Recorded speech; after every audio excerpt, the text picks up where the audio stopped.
सूर्यकांत त्रिपाठी निराला हिंदी कविता के छायावादी युग के 4 प्रमुख स्तंभों में से एक माने जाते हैं। वे जयशंकर प्रसाद, सुमित्रानंदन पंत और महादेवी वर्मा के साथ हिंदी साहित्य में छायावाद के सर्वाधिक महत्वपूर्ण कवि माने गए हैं। उन्होंने कई कहानियाँ, उपन्यास और निबंध भी लिखे हैं, परंतु उनकी ख्याति विशेष रूप से उनकी कालजयी कविताओं के कारण ही है। सूर्यकांत त्रिपाठी निराला का जन्म उत्तर प्रदेश के बैसवाड़ा के गढ़कोला नामक गांव में माघ शुक्ल 11 संवत 1955 तदनुसार 21 फरवरी सन 1899 में हुआ था। बसंत पंचमी पर उनका जन्मदिन मनाने की परंपरा 1930 में प्रारंभ हुई। निराला की शिक्षा हाई स्कूल तक हुई। बाद में हिंदी, संस्कृत और बांग्ला का स्वतंत्र अध्ययन इन्होंने किया। पिता की छोटी सी नौकरी की असुविधाओं और मान अपमान का परिचय निराला को प्रारंभ से ही प्राप्त हो गया था। उन्होंने दलित शोषित किसानों के साथ हमदर्दी का संस्कार अपने अबोध मन में शुरुआती दौर से ही अर्जित कर लिया। 3 वर्ष की अवस्था में माता का और 20 वर्ष की अवस्था में पिता का देहांत हो गया। पहले महायुद्ध के बाद जो महामारी फैली उसमें न सिर्फ पत्नी मनोहरा देवी बल्कि चाचा, भाई और भाभी का भी देहांत हो गया। सन 1918 में स्पेनिश फ्लू इन्फ्लुएंजा के प्रकोप में निराला ने अपनी पत्नी और बेटी सहित अपने परिवार के आधे लोगों को खो दिया। इनका सारा जीवन आर्थिक संघर्ष में ही बीता। निराला के जीवन की सबसे विशेष बात यह रही कि कठिन से कठिन परिस्थितियों में भी उन्होंने सिद्धांत त्याग कर समझौते का रास्ता नहीं अपनाया तथा संघर्ष का साहस कभी नहीं खोया। इनके जीवन का उत्तरार्ध इलाहाबाद में बीता। वहीं दारागंज मोहल्ले में स्थित राय साहब की विशाल कोठी के ठीक पीछे बने एक कमरे में 15 अक्टूबर 1961 को उन्होंने अपनी इहलीला समाप्त की। निराला ने सन 1920 के आसपास लेखन कार्य प्रारंभ किया। उनकी पहली रचना जन्मभूमि पर लिखा गया एक गीत था। लंबे समय तक निराला की प्रथम रचना के रूप में प्रसिद्ध जूही की कली शीर्षक कविता, जिसका रचनाकाल निराला ने स्वयं 1916 ईस्वी बताया था, वस्तुतः 1921 ईस्वी के आसपास लिखी गई थी तथा 1922 ईस्वी में पहली बार यह कविता प्रकाशित हुई। कविता के अतिरिक्त कथा साहित्य तथा गद्य की अन्य विधाओं में भी निराला ने प्रभुत मात्रा में लिखा है। निराला के काव्य संग्रहों में अनामिका, परिमल, गीतिका, अनामिका द्वितीय, तुलसीदास, कुकुरमुत्ता, अणिमा, बेला, नए पत्ते, अर्चना, आराधना, गीत कुंज, सांध्य काकली और अपरा प्रमुख रहे हैं। अनामिका में ही निराला द्वारा लिखित छायावाद का शोक गीत, सरोज स्मृति और राम की शक्ति पूजा जैसी अमर कविताएं संकलित हैं। इसके अलावा निराला ने बहुत सारे गद्य का भी सृजन किया। उनके प्रमुख उपन्यासों में अप्सरा, अलका, प्रभावती, निरुपमा, कुल्ली भाट, बिलेसुर बकरिया, चोटी की पकड़, काले कारनामे, चमेली, इंदुलेखा, तकनीकी तथा कहानी संग्रहों में लीली, सखी, सुकुल की बीबी, चतुरी चमार आदि प्रमुख हैं।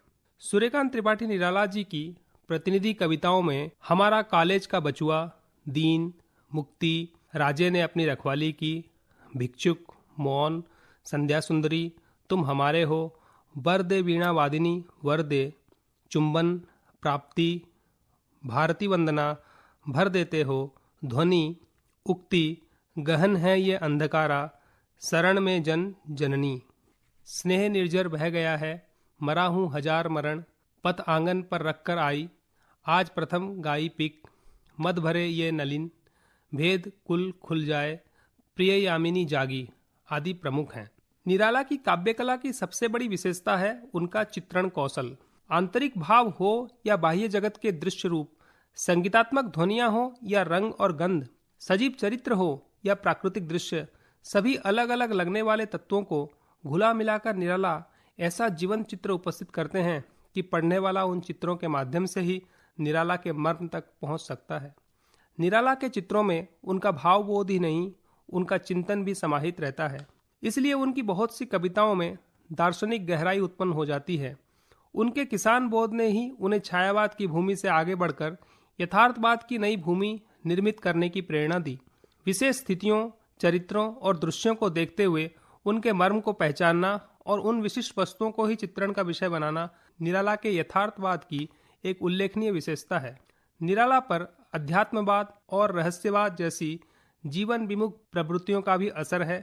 इस असर के चलते वे बहुत सारे चमत्कारों से विजय प्राप्त करने और संघर्षों का अंत करने का सपना देखते हैं। निराला की शक्ति यह है कि वे चमत्कार के भरोसे अकर्मण्य नहीं बैठ जाते और संघर्ष की वास्तविक चुनौती से आंखें नहीं चुराते। कहीं कहीं रहस्यवाद के फेर में निराला वास्तविक जीवन अनुभवों के विपरीत चलते हैं। हर ओर प्रकाश फैला है, जीवन आलोकमय महासागर में डूब गया है, इत्यादि ऐसी ही बातें हैं। लेकिन यह रहस्यवाद निराला के भावबोध में स्थायी नहीं रहता, वह क्षणभंगुर ही साबित होता है। निराला के प्रयोगों में एक विशेष प्रकार के साहस और सजगता के दर्शन होते हैं। यह साहस ही निराला को अपने युग के कवियों में अलग और विशिष्ट बनाता है। अपनी कविताओं में निराला ने प्रकृति का मानवीकरण किया है।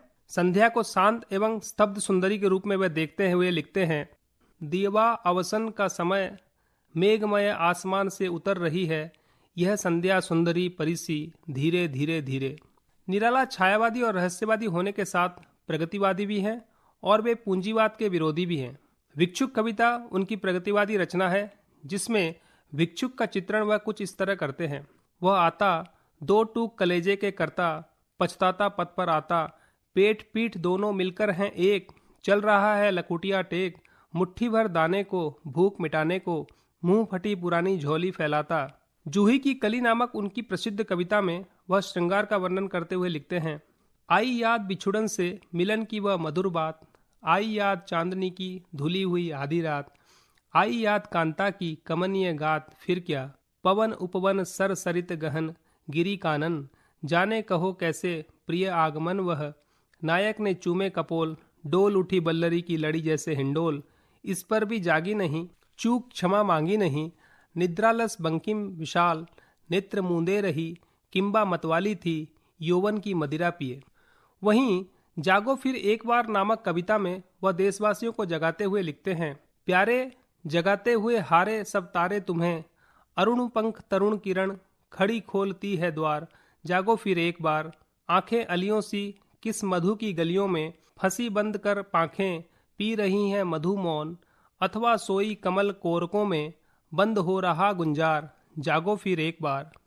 एक और राष्ट्रवादी कविता भारती वंदना में निराला लिखते हैं, भारती जय विजय करे, कनक सस्य कमल धरे, लंका पदतल सतदल, गर्जी तोर्मी सागर जल, धोता सुचि चरण युगल, स्तब कर बहु अर्थ भरे, तरु तन वन लता वसन, अंचल में खचित सुमन, गंगा ज्योतिर्जल कण, धवल धार हार लगे, मुकुट शुभ्र हिम तुषार, प्राण प्रणव ओंकार, ध्वनित दिशाएं उदार, सतमुख सतरब मुखरे। इस प्रकार हम देखते हैं कि निराला जी का हिंदी साहित्य में बहुत ही गौरवपूर्ण स्थान है। साहित्य जगत में मुक्त छंद के वह प्रणेता हैं। महाप्राण निराला छायावाद और प्रगतिवाद के ध्वजावाहक तो हैं ही, बल्कि उनका गंभीर काव्य चिंतन उन्हें एक महान दार्शनिक की श्रेणी में भी रखता है। निराला ने छंद, भाषा और भाव इन सभी क्षेत्रों में एक नवीनता प्रदान की है और एक नई ताजगी हिंदी साहित्य को दी है। उनके अंदर तत्वज्ञान, रहस्यवाद, सामाजिक चेतना का रूप पूर्ण रूप से विद्यमान था। महाप्राण निराला का स्थान हिंदी साहित्य जगत में ध्रुव तारे के समान सदैव प्रकाशमान बना रहेगा।